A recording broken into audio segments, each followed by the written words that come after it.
questions that are being asked, I'd like to mostly address, so this is my preference, is questions that affect how you walk. Questions about living this out.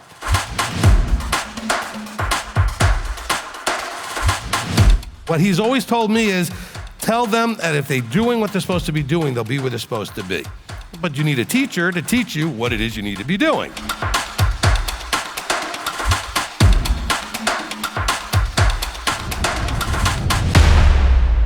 Okay, next, let's go to Richard Govea. Okay, where are you located? I'm located north of Dallas, McKinney, Texas. So you wear the San Diego thing just to confuse us? Yes, absolutely. Okay, good. It is about confusion. I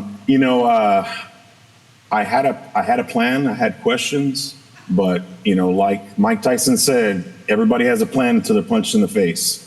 I got punched in the face with this stream because a lot of good questions, a lot of good commentary, Rabbi. The only thing I can think of right now, I had a plan, I had questions.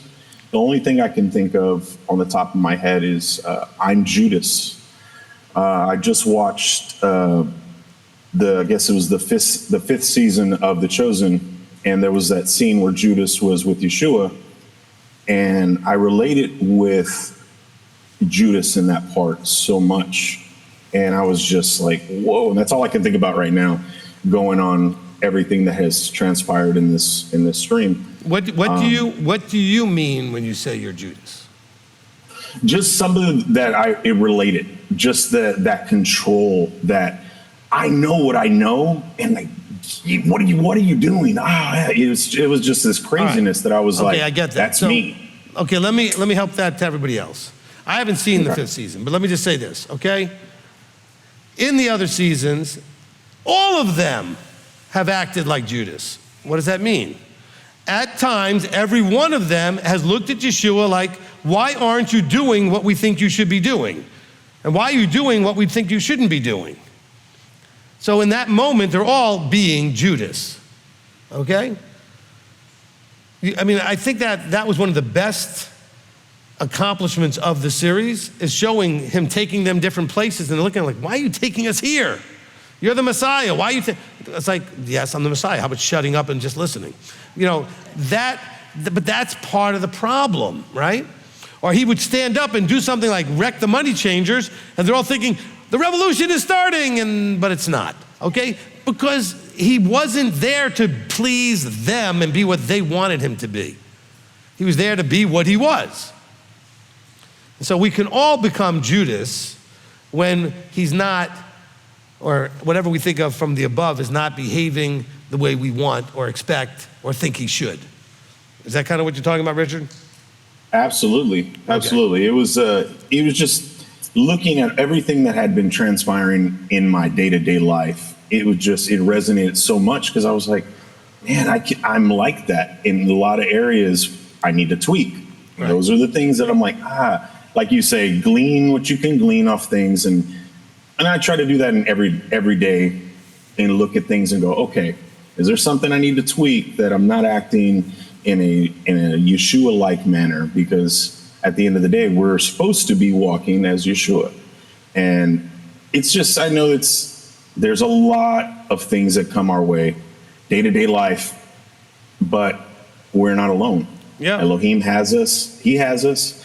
And I'm just, I know that for myself, knowing to be rooted and grounded with Elohim has got me through every single trial that I thought was just this huge thing that I was like, oh my God, I can't take this anymore. And it takes you right to the edge, and then boom. It's like, what was I stressing about? Why was I stressing? Yeah. Why? Yeah.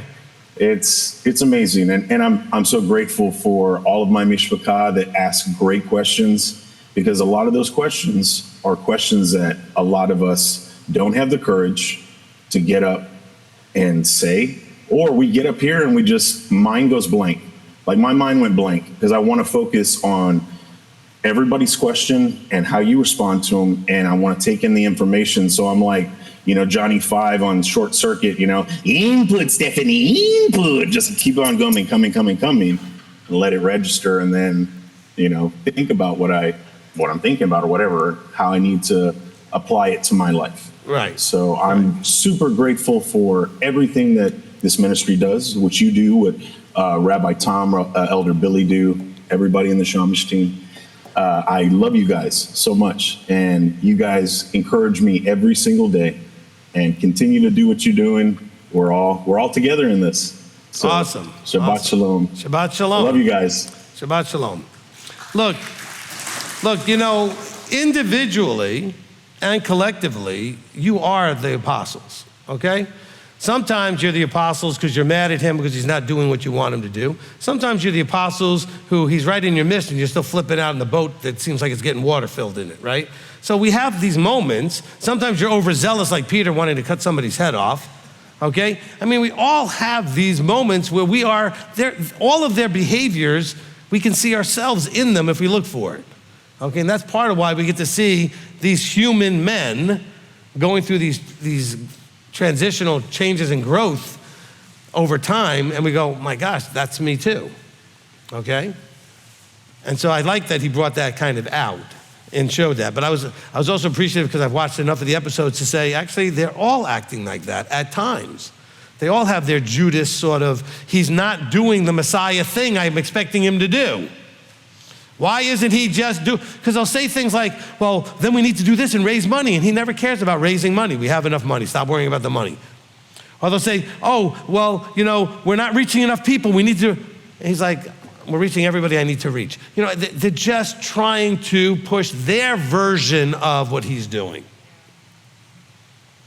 See, and I think this is one of the biggest human problems you all have, is that you see through your filter and you watch what other people are doing and you think they're doing it wrong. Especially if it's related to you, that person. But not like immediately, like the way your child is raising their children, or the way some friend is doing something with their children, or the way somebody's doing something with their job, or something that's not your job, but somebody in the next line over from you in the factory or the next office over in the building, whatever, and something, you're sitting there because it's not how you would do it. And you're getting all bent out of shape over it because it's not what you would do. But they're not you, so who cares? Okay? Why do you care so much about that? I mentioned this the other night. Maybe I mentioned it on the Zoom. I just caught a quick TikTok with Tony Robbins and Dean Graziosi, two great guys for doing personal development and for all kinds of other things business-wise. And Dean was basically just saying, look, a lot of people, they get all upset, they get in traffic and they're getting cut off and other people driving stupid and everything else. He says, I don't get upset because I know I need to save that energy for the real problems that are gonna happen later in the day. That's not a real problem, it's just annoying. But you just care too much about everything, okay? There's this idea of, there's a great book out there. You may not like it because it uses language you wouldn't like, by a guy named Mark Manson, but it's a subtle art of not giving a bleep, okay? And it's an important book because you give a bleep about everything. What if you only had so many to give? Okay? I watched a lady on a TED Talk, talk about this stuff using that language. But she says, I picture that I only have like so many of them, so I can't just give them out to everybody. I can't care that much is what they're saying, right? Why do you care so much about everything? But I say the same thing to people when I counsel. You're so upset about this little thing. What are you gonna do when something really bad happens? Where's the capacity? Where's the bandwidth to handle something actually that's really problematic? When you're flipping out over nothing. Well, it's not nothing, it bothers you, but does it need that level? What's gonna happen when something really horrible happens and you've already used it all up on this? There has to be some grades to it, so that you're able to handle things. And so this is the problem for us. And then, a lot of it does come from our observing other people not behaving as we think they should, not doing what we think they should do. So we want to jump in and intervene and whatever. I tell you all the time, most people don't want your help if they haven't asked for it. That's not the way I've worded it before. Before I've said, it's not helpful unless the other person thinks it is. But the truth is, can we all agree? Do you normally want help that's offered to you that you didn't ask for? No. Okay? But is it occasionally helpful that if someone looks and sees that you look like you need help, if they say to you, would you like some help? Is that helpful? Sure. And you can sometimes say no, or you can say yes.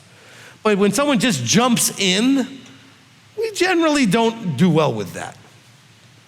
Okay? It's disrespectful, it's insulting, because they're basically saying, you can't handle this, I'm going to jump in and do it for you. Or you're doing it wrong, or some other thing. Especially when it's yours, which is really funny. So, excuse me, this is mine. Why are you telling me how to do my thing? You know, I'll come in your house and tell you got stuff in your house in the wrong place, in the wrong way. You need to fix this. Excuse me, you can leave now. All right? This is my house. And if I want my stuff all messed up over here or that hung up that way or some other thing that you would never do it different in your house. Right? But we're not respecting all that. But we're caring about stuff that really is none of our business. And it starts really bothering us, so until we finally do something about it when we shouldn't. Because it shouldn't bother us that much in the first place. Allow it to be theirs. And just recognize that you made an observation. The observation being, well, if it was me, I wouldn't do it that way. Okay, so when next time you have that same opportunity, do it the way you would do it. In the meantime, it's not yours. So you don't need to get involved. But, there's no but, okay? We got a lot of pride and ego and vanity stuff where we think we got to get involved and fix everything and set the world right the way we think it needs to be set. And you don't. As a matter of fact, most of you, if you're honest, will realize every time you've done that, it's not really gone well, okay? When was the last time you really did that and someone said, oh my gosh, I'm so happy you just showed me what an idiot I am and fixed my thing for me? Anybody ever do that? Anybody ever get that reaction? No? Okay. You know why? Because it doesn't happen. It doesn't happen. Okay, Richard, was that it? We all good? We are good, Rabbi. I just had one more thing on the government thing. People like ourselves that walk in this walk, could we run for office? Sure. If that was something that we wanted to do. Sure. Look, the whole thing with the government and politics is you have to recognize that you only have a limited effect for a very short period of time, potentially, at best, okay? So if you think that you could be a positive and you would like to do civil service and think that you can positively affect your little, whatever area that you're gonna affect, then do that. And you'll only affect it for what little time you get to be in office. Okay, there's nothing wrong with that. I don't have any problem with that, okay? Matter of fact, I'd rather you do that than sit there backseat quarterbacking, you know, and whining about what everybody else is doing. So get up and do it yourself if you think that you know better. But just realize there's a limited effect. You're not gonna be in office forever, and you only can affect the little group of people that you happen to get some authority over, whether it's a local government thing, or even if it's a federal government thing, you only can affect so much, okay? The only person that really has a fairly big effect is presidents. Unless you're gonna be the president, you don't really have that much effect as an individual person, okay? Everything else is done by group, okay? You have a bunch of Supreme Court judges, and you got a bunch of congressmen and senators, so there's, you know, you're individually not affecting a whole lot, okay? But you are a voice. If you wanna have a voice and maybe get people to consider certain things, go ahead, run, see if you can get a voice, okay? Right now, most of the world is looking for crazy people to run, so you probably won't get in there. And it's only getting worse, okay, as they're going more and more into the loony bin, okay? And so that's what it is, all right? But just realize that, all right? There's only a limited potential effect, and so yeah, you can go run. The other thing is, and I really don't want anybody to do this, and nobody's really done this in a while, so I'm really thankful. Every time we have an election, please stop thinking this election is the most important one, and the most important this, and the most important that, because somehow it's gonna change everything. No, it might change some things for a few minutes, okay? There's nothing that Biden did, you can see, that Trump couldn't undo. And there's nothing Trump's doing now that the next guy couldn't undo. Okay? So stop thinking that any one has that kind of a long-term effect. Okay? Everything Bush did, Trump tried to do what he wanted to do that he didn't like about that. Obama. Everything Obama did, so Trump tried to do it different. Everything Bush did, Obama tried to do different. So don't stop thinking that, you know, long term, anything they do is just going to be now, that's the new way of things. It's not really. Not really. So is this election important? For now. Any election will be important for now, this small period of time. Okay? It will affect things for a short period of time, maybe. Okay? If your life is actually fairly stable financially and career-wise, probably won't affect you at all. You probably really, if you didn't know about it, wouldn't know about it. All right? Prices go up, prices go down, you can pay the bills either way, nothing's a big deal. It really doesn't, life is really not that different. Okay? It really isn't. Yeah, maybe some more immigrants come in or maybe less immigrants come in, okay? But really, for your life itself, is it really that different? I mean, if you're at the bottom end struggling, maybe. But if you made the effort to not be at the bottom end struggling, most presidents aren't going to affect you very much. Not in any significant way. Okay? Gas prices won't affect you very much in a significant way. Food price, nothing, if you took care of yourself financially, really will affect you that much. So why don't you make the effort to get to the place where that stuff doesn't affect you so much?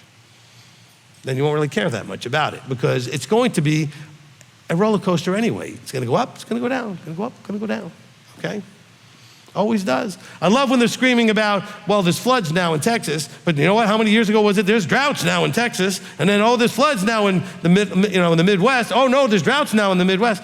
It changes instead of thinking, oh, look, it's the plagues of the Bible. And then next thing you know, it flips the whole other way. I'm 62. I've seen a lot of droughts and a lot of floods. Okay? It changes all the time. We've had a lot of rain. Okay? Here recently, but we've had other times it's been dry like crazy all summer. It just depends, right? It's not static. It changes all the time. All right. Let's go to m.t.o.i, Mexico and Venezuela. Alonzo and Deborah. All right, so this is our leadership in Mexico and Venezuela. Yes, right now, actually, Rabbi, we are sharing screen with all the brothers from Venezuela and Mexico, so they cannot, you will not be able to see us, but they are watching. They are watching you, and they have some questions for you, Rabbi. Okay, good. Okay, so Deborah will make the questions on their behalf, and I will be translating. I will always be putting mute, so we don't get a sound disturbance. Okay, thank you. First, I wanted to ask if we could do 2 questions. Sure. About doctrine. Sure. We do occasionally take questions on doctrine. That's great. Occasionally. Okay, thank you. But we do limit it to 2, so that was a good guess. Okay, so there will be 2. The first question is about 1 Corinthians 3, 15 to 16, which says that if any man's work shall be burned, he shall suffer loss, but he himself shall be saved, yet so as by fire. So there's a lot of people that think that, you'll be saved just as fire. Can you please explain to us that? Yes. All right, so 1 Corinthians 3:15 is, I believe, covered in the baptism of fire teaching. So you may want to go back and listen to that or suggest that they listen to that. So what it's saying is, work is what you do, right? So it says, if anyone's work remains, okay, which he has built on in verse 14, he shall receive a reward. He said, but if anyone's work is burned, he shall suffer loss. In other words, you do things and then it's burned. You suffer loss, but he himself shall be saved or delivered, because it's what we call a baptism of fire, which isn't about speaking in tongues or some other thing. It's about that you're going to have your works go through fire to see what it's made out of. And then you learn and grow. So yes, you suffer loss for the short term, but if you learn the lesson of the fire burning your works, you will then ultimately be delivered or saved. And so that's what it's talking about there. It says, you'll be saved, but as through fire. So you go through a fiery trial in your life, and then you come out the end of it. Now, the trial was suffering, right? You have loss that happens often in a trial, but you come out benefiting the lesson, okay, the growth. And so when we talk about baptism of fire, we talk about how, there's baptism of spirit and water and fire, okay? So the baptism of water is the burying of the old you and washing clean and getting a fresh start. The baptism of the Spirit is getting the information that you need to go and walk. And then the baptism of fire is the test and trial to see how well you learned from the Ruach, from the Spirit, to do your walk. And so some of what you did, the works that you did, will burn up, the stuff that's not good. The stuff that's good, it says you will receive a reward for that. But if the works that you're doing that are not good, you may suffer because of that. You'll suffer in relationships, finance, health, whatever it is that you're doing that's foolish. Okay, so it's a trial by fire, because we have what's the word I'm looking for? The picture of a smelter's fire. When you put metal into the fire, okay, it melts away the pure metal from the dross so that you can actually be rid of the dross. So when your works go through a trial, you get to see what was good and what was not good. And what was not good likely burned up, and you suffered the loss, but you gained the clarifications that you learned through the lessons. Okay, did that answer the question? Yes, thank you very much. And the next question is 1 Corinthians 7, verse 17, when it says, "But as God has distributed to every man as the Lord has called everyone, so let him walk. And so ordain I in all churches, is any man called being circumcised? Let him not be uncircumcised. Is any man called uncircumcision? Let him not be uncircumcision." All right, so I'm assuming the question is about circumcision. That's correct. Okay, make sure the knife is very sharp. Could be problematic. Okay, no.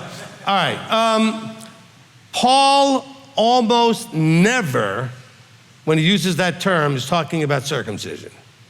He's talking about those who are thinking they need to become Jewish. He's saying if you were born Gentile, you don't have to become a Jew. If you were born a Jew, you don't need to become a Gentile. Stay what you were born. It's not talking about whether or not you need to physically circumcise. That was part of the big debate in Acts 15 and all the things that were going on where Paul was being accused of teaching against circumcision.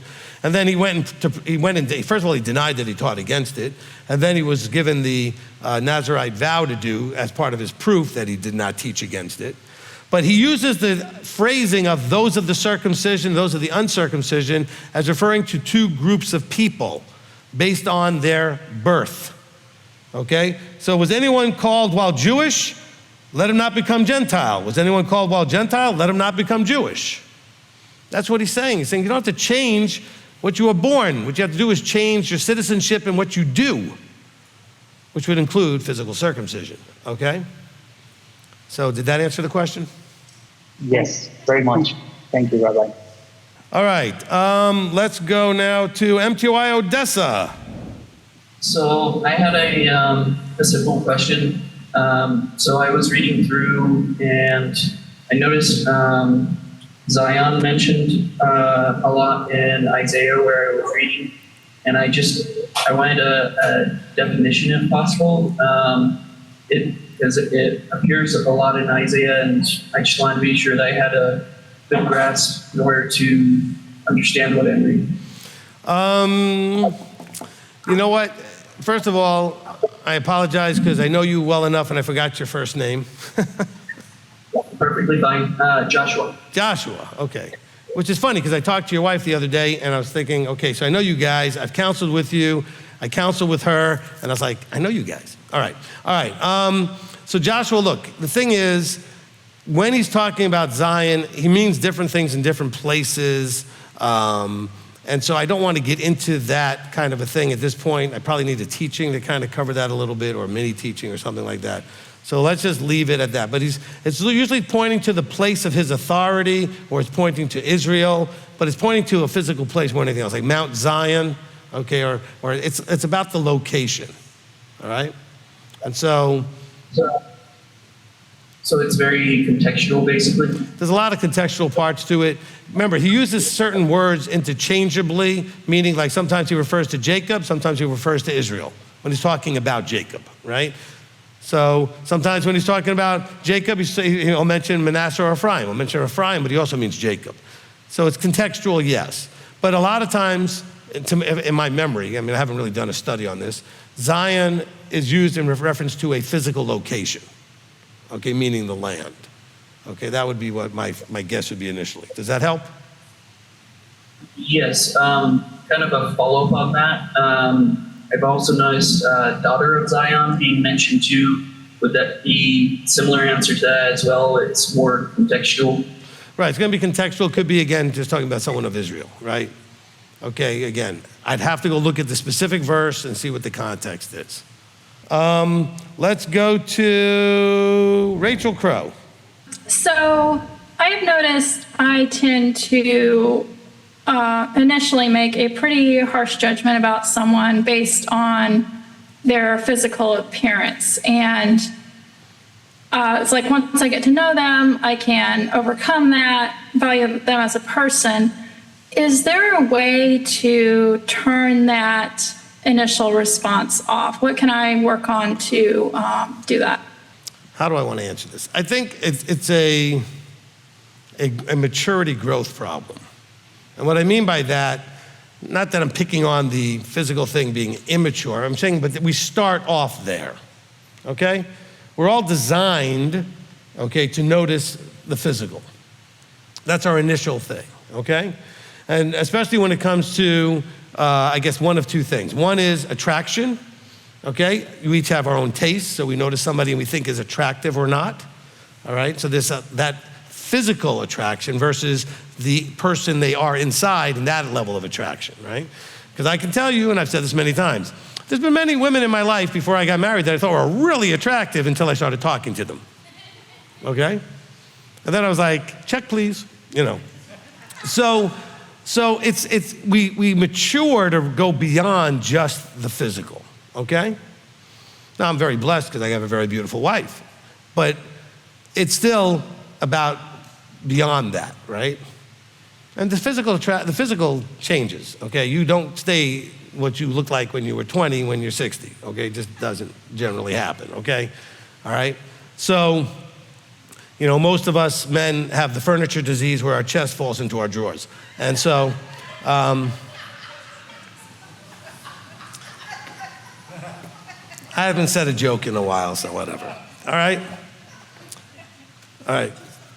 Apparently some of the ladies are laughing have the same problem. Okay, so we also have the second aspect, which is we find somebody's physical appearance repulsive, or something about it that we just are uncomfortable about. And again, that's a maturity problem, okay? Because, you know, you may not feel naturally comfortable with someone who's physically handicapped or injured, damaged, burnt, something, whatever, okay? And so you may have that repulsed reaction. Again, that's normal. I'm not saying everybody does it, but it's an actual, you know, immature level, normal sort of beginning reaction to something. We are naturally attracted to and repulsed by certain things. But that's initial. But when you get to know somebody, if you allow yourself to give the opportunity, you may find yourself very attracted to somebody that you might have initially been sort of like, no. Because you allowed the physical to not get in the way. If you allow the physical to get in the way, you're not going to get to know the person well enough to find out there's an awesome person underneath whatever it is that you were not so attracted to. Does that help, Rachel? It does. It does. It's like I'm not necessarily talking about male, female. I'm just in general. And well, that's why like one of the things the second half was not male, female. The second half was a problem with somebody that you did not find physically appealing in general. Like you found something about their looks to be a problem, okay?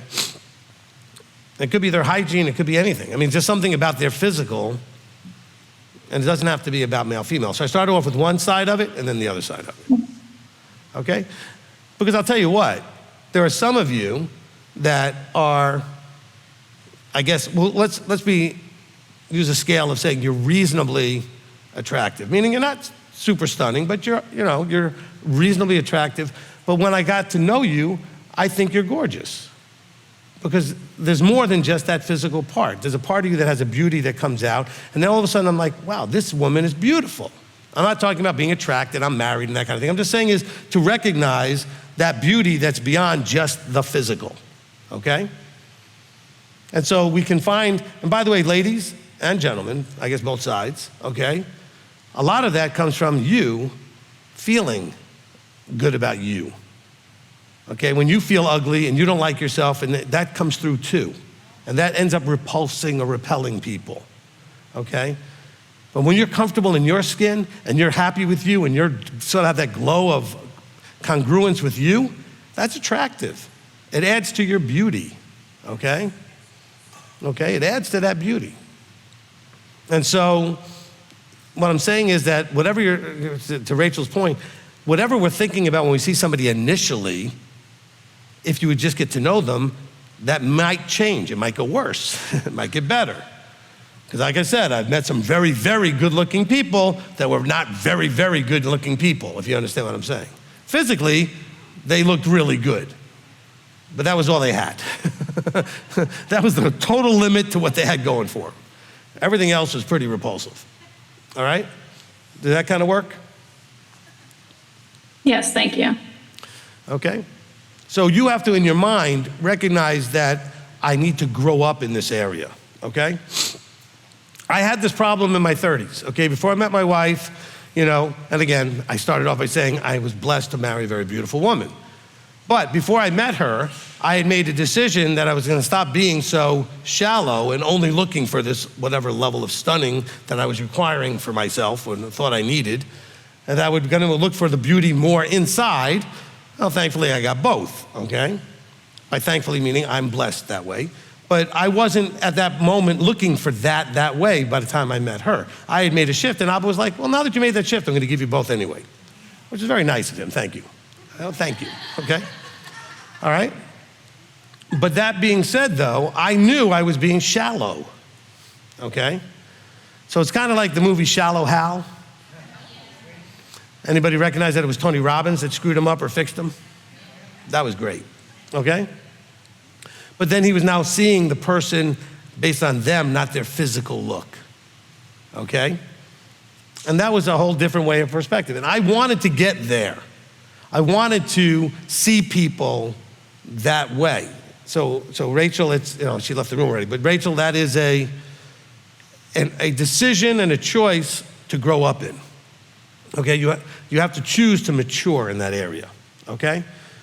Because, you know what? Being with somebody very different than you is very awkward until you can get past that immature reaction, okay? Dealing with somebody that's different, handicapped. Maybe they're very physically challenged and look physically challenged, and you're not okay with that because you don't know what to do with that. But what if you could get beyond that and see the person underneath the broken body, okay? Because there's a person under the broken body. But if you don't allow yourself to get past what your eyes are seeing, then you're not gonna ever get to see beyond what your eyes are seeing, okay? And he, the Creator, sees you beyond just what eyes would see, okay? He loves you. He thinks you're beautiful, even when you don't think you're beautiful, okay? But that's a maturity that we strive to go to. All right, let's go to, let's see, Shakara.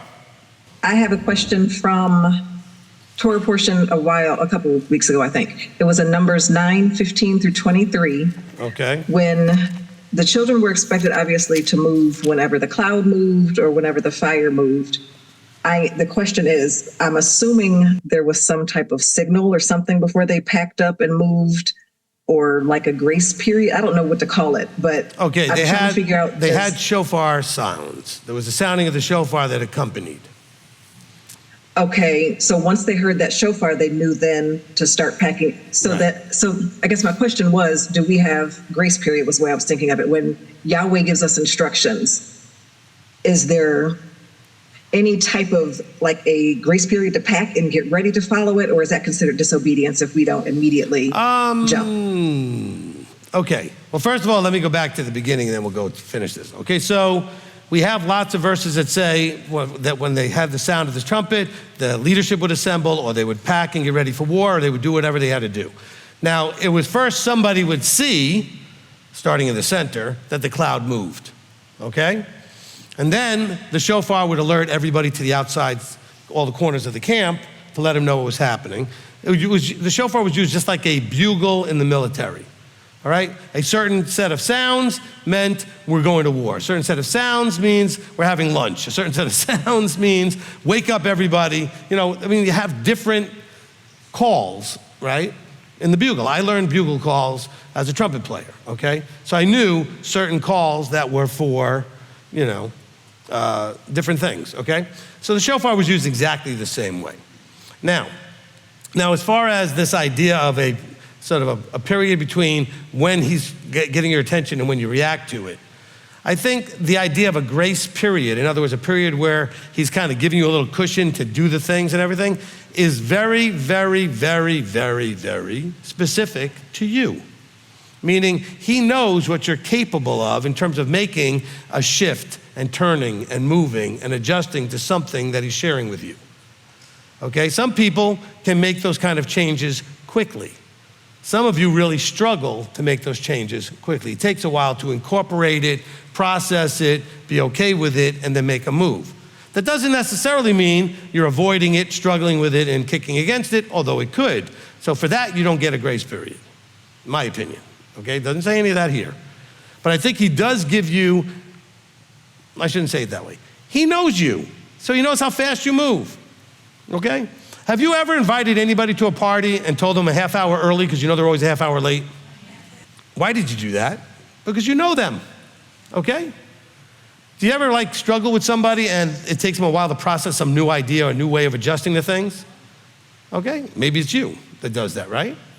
Okay, he knows you, so if he gives you new marching orders, he knows how quickly you can adjust and incorporate the new marching orders. So he knows if you're procrastinating and rebelling or if you're just processing at your normal speed. Did that work, Shakara?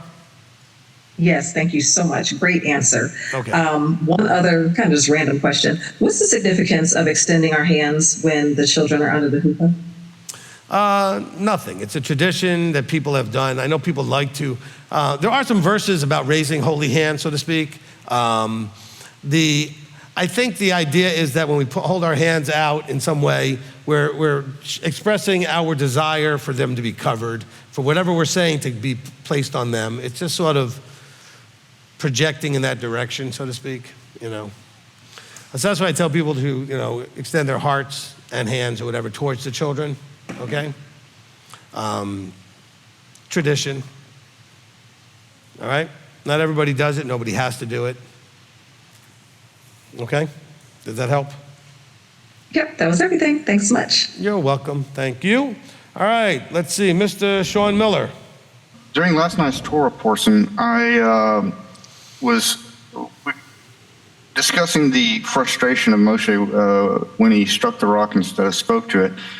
And I couldn't help going back in time just a few chapters that may have been more than just frustration, it may have been resentment. Because when Caleb and Joshua said, hey, Yahweh said it, let's go, pack your bags. And everybody else was no, and grumbling and everything, fearful. Could part of it have been that Moshe was looking at it like, you know, if y'all hadn't done that then, we'd already be in the land and you wouldn't be out here complaining about the water, the food, and lack of leaks and all these things. Is that even proper way? I don't know. Look, I think what I said last night probably covers it enough where I said, look, he was like, you guys don't deserve this, okay? You're acting the way you're acting. You're all rebellious. You're all whining. You're not appreciating anything. He said, why should he give you anything? Okay, and that's really kind of the way it's worded. Now, could he resent some of these things? Possibly. I mean, he was really frustrated with his job with these people because they just would not listen, okay? They were just, hard-headed, stiff-necked, the whole 9 yards. So, and quite frankly, I think he wanted to hit one of them and not the rock. And so he hit that rock hard because he was mad and wanted to clock one of them. What can I tell you, okay? So could he be resentful, like, you know what? It's already bad enough we got to journey around here for all these years because you guys couldn't go in the first place. And now you guys can't stop your whining and complaining. You'd have thought you learned your lesson at least. No, he was fed up. I get it, All right? My second question should be just as quick. Okay. And this is going to make me sound very ignorant, and it is true, but that's okay. I don't care. Who were Mark and Luke? We know who Matthew and John were, but I don't know who Mark and Luke were. They got Gospels, but how? Okay, yeah, we don't know who they were. We know that it looks like that, Luke, I believe it was Luke that was writing also with Paul for Acts, okay? Again, we only have what we have from the early documentations and church fathers and other things that assign these things to whoever they assign them to, okay? We don't even have any of the Gospels like, signed Matthew, okay? So it's not like, Paul's letters or Peter's where he says, I, Kepha to the whoever, or I, Paul to, so we know who's writing it and put their name right in the front of it. We don't really have that with the Gospels, right? So we're just relying on and trusting on who we're told. Now, as far as Mark and Luke, these would have been ones who were documenting, okay, and coming with, all right, just like you have with Jeremiah, he had his scribe that wrote the things down. And so it wasn't uncommon for these guys to have a scribe with them to write for them. We forget that the literacy rate was not really even existent. I mean, most people couldn't read and write in those days, okay? It was very, very, very low. And so it was more likely that you would have somebody that would be writing down your stuff, okay? Matthew would have been, as a tax collector, he would have been more educated, more likely to be writing. Don't know what John's deal would have been or not, okay? But no, we really don't know. Let's go now back to Odessa. I have a question about the study we did Friday, I guess it was, with Korah. And, while the Israelites were walking through the wilderness, they were complaining about water to Moshe. And they had already had their clothing had not worn out, and neither did their shoes. So with all that happening, why did they complain to Moshe about water? That was like, it didn't even make sense. Okay. They had that. All right. And by the way, I love seeing our building there in Odessa. It's beautiful. All right. Yeah. Okay. Look, the same reason that we do the same thing. He does all of these things for us, provides all these things he provides, takes care of us, keeps us from going under when we feel like we're going to drown and all this other stuff. But all we focus on is the things that are not yet where we want them to be. We are distracted by the squeakiest wheel in our life. Okay? So it doesn't matter that he brought them out of Egypt. Doesn't matter that he protected them from the plagues. Doesn't matter that he split the sea. Doesn't matter that he gave them the 10 Commandments. Doesn't matter all these other things that he did. They're hungry. They're thirsty.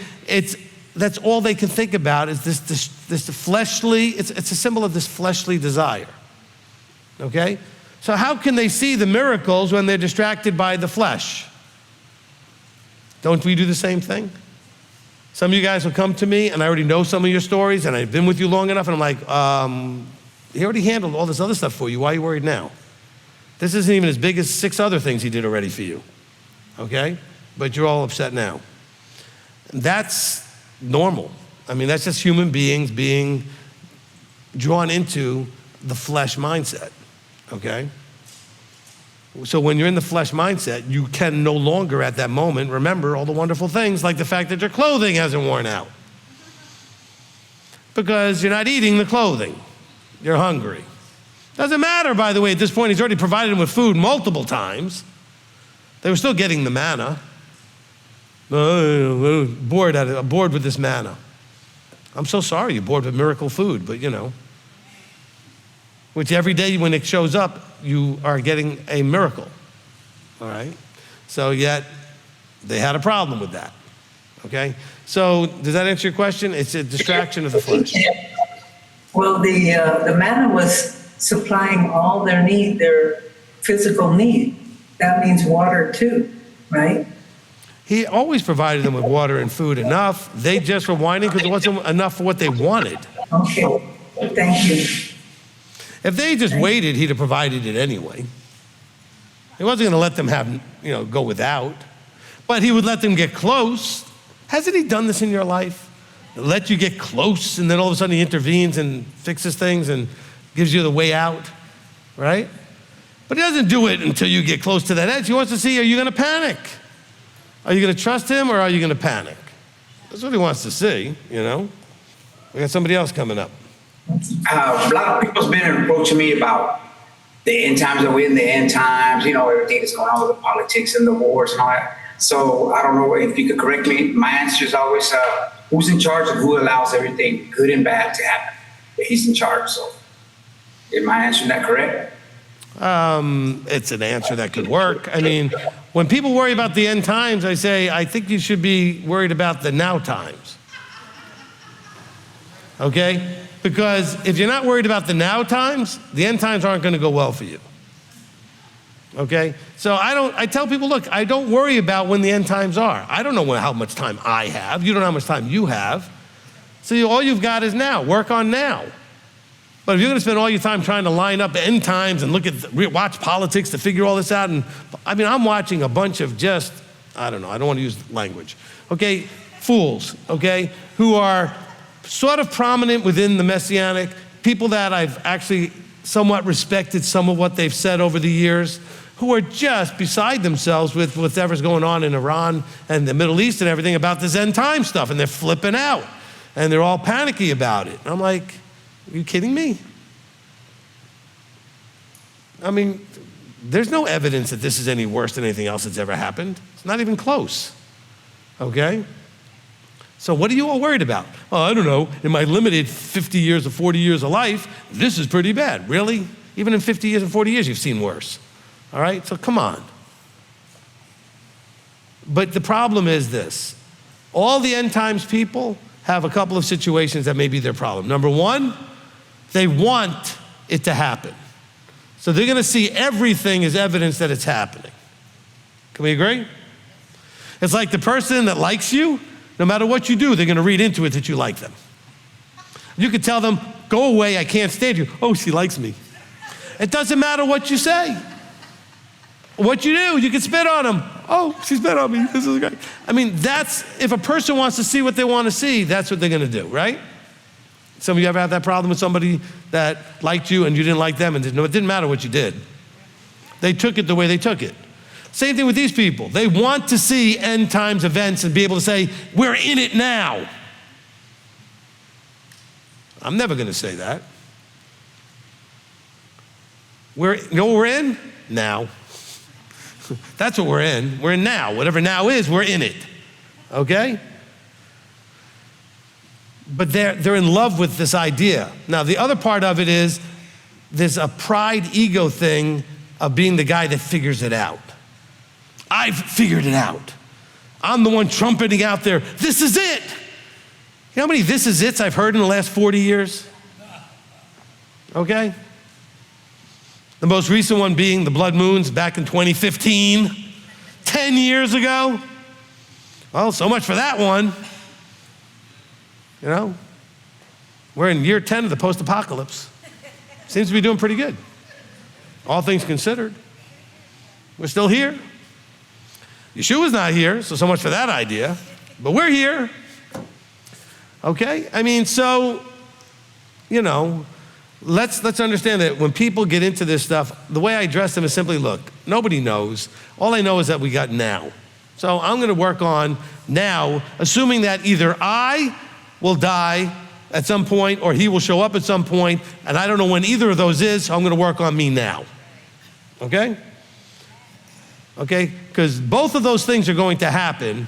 I just don't know when. He's going to return, and I'm going to die. Okay, there you go. I don't know when. Neither do you. So that's what you say to them. Okay? Although I'm not going to die, so just forget about that part. Okay? But understand, we don't want to get sucked into any kind of event out there, anything even remotely connectable to something the Bible may have said. They're going to go berserk trying to connect it up. Where did it? Look, there's the evidence. Every generation has gone through that, including the one when Yeshua died. The apostles all thought he was going to come back in their lifetime, didn't they? It's right there in their writings. That's 2,000 years ago. That's not like 20 years ago. It's 2,000 years ago. Okay? Whatever year, and we don't know exactly what year Yeshua died, but certainly we're getting close to at least being 2,000 because it's 2025. We get past 2030 something, and then we're certainly past there. Okay? So pretty soon we're going to be past any possibility of guessing that it's not at least 2,000 years. So I don't get sucked into it. All right, Mr. Wallen, I'm ready for you. There you go. Good job. All right. If you guys don't know what this is all about, if you guys don't know what this is all about, go watch a video called The Legend of the Coin. Okay, The Legend of the Coin, okay, which explains the Pidyon Haben coin, but also the whole beard scratching silliness that we do. It's just a goofy thing. It's not anything other than that. But Greg is one of the few that still does it with me, so. Anyway, go ahead, Greg, what's your question? When it comes to all those that fell in the wilderness, is that possibly similar to Moshe not being able to enter the land, as far as when it comes to if I were one of them in the congregation in the wilderness, and I had an awareness of where my failure was, my mistake was, all that, and I got to that decision point, and I then took action in as far as repentance goes. Would that be something that that might be similar to like what Moshe experienced when Yahweh said, "You're not going in, but I appreciate and you've done good as far as your realization of your mistake and repentance and all that." So as far as, I guess, in a sense, looking forward to the kingdom, would that be something where they might be? I'm really not sure what you're asking there. So like, when it comes to the kingdom, I mean, I think that we're either getting in or not, and it's not going to be one of those, you did really great, but you're still not getting in. The reason Moshe didn't get to go into the land is because there had to be a consequence for his disobedience and his actually not setting Yah apart, is what it says in the verse, okay? So that was a consequence, not a forever consequence, but an actual physical consequence for a physical foolishness and a fleshly mistake, okay? But certainly he got to appreciate the challenge that everybody else had to go through that didn't get to go into the land, I mean, that was part of the experience he got to have. I don't know if that addresses what you're talking about or not. So it could be similar, that there may be some that fell in the wilderness that may enter the kingdom. Oh yeah. I don't think everybody that fell in the wilderness is doomed. The guys who the ground opened up and swallowed them up may have a problem. Okay? That seemed like Judgment Day already happened for them. But I don't think that's, all the whiners and complainers and the weak in the flesh type of people Sure, they'll have their opportunities. I think we have a very merciful and compassionate, creator who, wants to allow for opportunities, So I think that'll be fine. Awesome. I did have another quick one. Go ahead. When it comes to the areas of well-being, those 7, I kind of see them as categories, and the overwhelming to me sometimes the amount of aspects that come under each one of those categories. Oh, wait, hold on. So Greg's talking about the 7 areas that we did during the Omer challenge. Okay, go ahead, continue. If you were to break it down into each aspect, which is mind-boggling to me, where you do get an awareness of the, let's say, your lack or your low level in those aspects.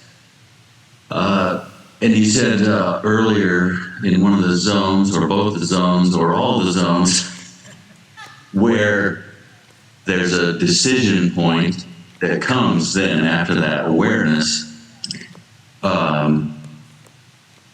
What's the quickest way to the action that should come after that? Practice. Okay, I mean, so it all starts off with, if you have an awareness that's been kind of honed, so that you're actually aware more often than not about what's happening around you and what you're thinking and feeling about what's happening around you, then your reaction time and your ability to choose the reaction will speed up and get better with practice, just by repetition and doing it over and over again. So that's really the method. Does that make sense? Oh yeah, it sounds like if you're practicing and you'll hone the quality of your action, and then the more you practice that, then the quantity could be multiplied by all the other different aspects that you needed to hone. So like, for example, when I first started making tzitzit, okay? Let's say it took me, 20 minutes to make a set of tzitzit, or something like that, right? And let's say I only made one set, and then didn't make another one for a month, 2 months, something like that, then made only one set, then make another one for a few months. I'm not probably going to get any quicker at it, not really. But what if I made one set, and then another set, and then another set, and continued to do that until I made 15, 20 sets a day for a couple of days or whatever it was, I would get more effective, more efficient, and faster at making them. Because over time, the skill set, the thought process becomes more efficient and effective, so that the speed then increases, okay? But if I'm only gonna make one set, very spread out and rarely, there's no place for the muscle memory and the awareness to be finding, oh, it's a little faster if I do this with my finger, and the way I wrap the string this way, and the way I can do that. And you can become very effective over time by an awareness of what you're doing, right?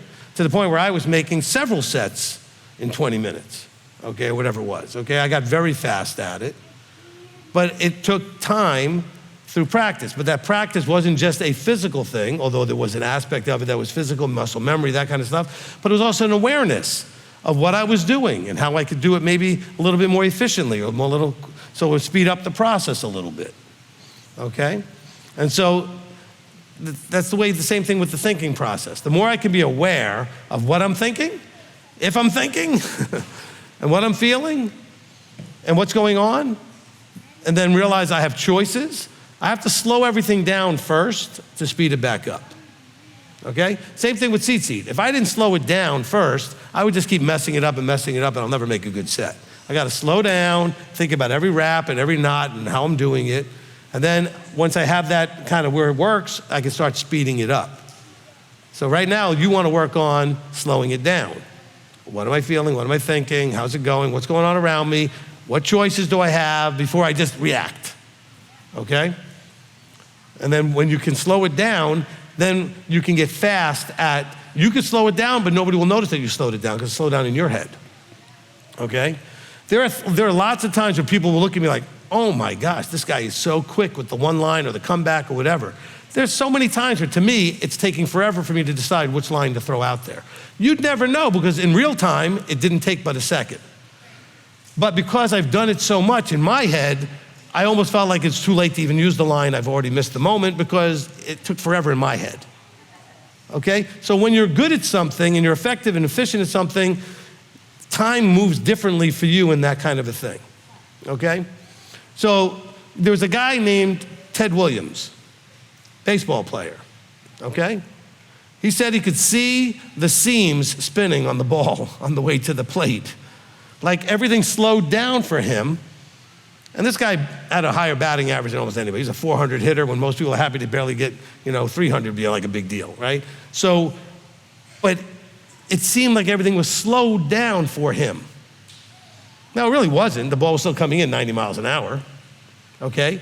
But his perception was so honed in that it all seemed slower for him, okay? So, I could use the same analogy in football. I've watched quarterbacks, everything's going on around them, and they cannot react properly because they can't process everything happening. Other guys seem to be able to see every player and everything else, because for them, it's like it's slowed down. Everything's still moving just as fast, but somehow they're aware of where everybody is, what the defense is doing, who's open, where other guys can't see anything because there's too much to process. They never got good and efficient with how they process, okay? And so with practice, you become very quick at things, even though you may not think of yourself as being so quick. But to you, it seems like you're still doing it the same or maybe slow, but the perception everybody else is, because you're so effective at it, it may look just like lightning quick, all right? Because I can tell you, I experience that in certain things for myself. When it comes to people say something and I have a very quick response, sometimes before they even finish their sentence, but in my head, I had to think about it. And I had to choose between 2 or 3 responses. But in the real world, it seemed like an instant reaction. It wasn't always that way. I remember when people used to get theirs out much faster than mine, which is why I learned to be fast. Because in New York, in the early 80s, if you weren't quick, you were squashed verbally. You were tongue lashed, okay? You had to have a quick comeback. So, but you couldn't get one until you practiced. You had to practice and trust, and things would slow down for you. Okay, so Greg, the same thing with all of what you're talking about. Through practice, things will slow down enough so that you can realize, wait a minute, I have time to react and choose and think about what I'm going to do before I just respond. All right? Sounds good. Thanks, Rabbi. We just need to upgrade our processors. There's no order in a new one. There you go. That's right. But the thing is, your processors can process much quicker and more effectively, because they already process very quickly. You just got to slow them down first, reprogram them a little bit as to how you want to process and what you want to process, and then speed them back up. Okay? So you got to slow them down first, though. Okay, we're back to Joshua. And you might be the last one, Joshua. So, Leviticus 16, I was thinking of a way to apply it. It's the part with the scapegoat. And would it be correct in thinking of it more as an original version of render unto Caesar that which is Caesar's? I wouldn't try to get anything to apply today out of the whole scapegoat thing. It's very unclear today what that's all about. I don't think anybody really understands it that clearly. I've listened to a lot of teachings on it over the years. Just put everything on Gabriel and send him out into the wilderness. It'll be fine.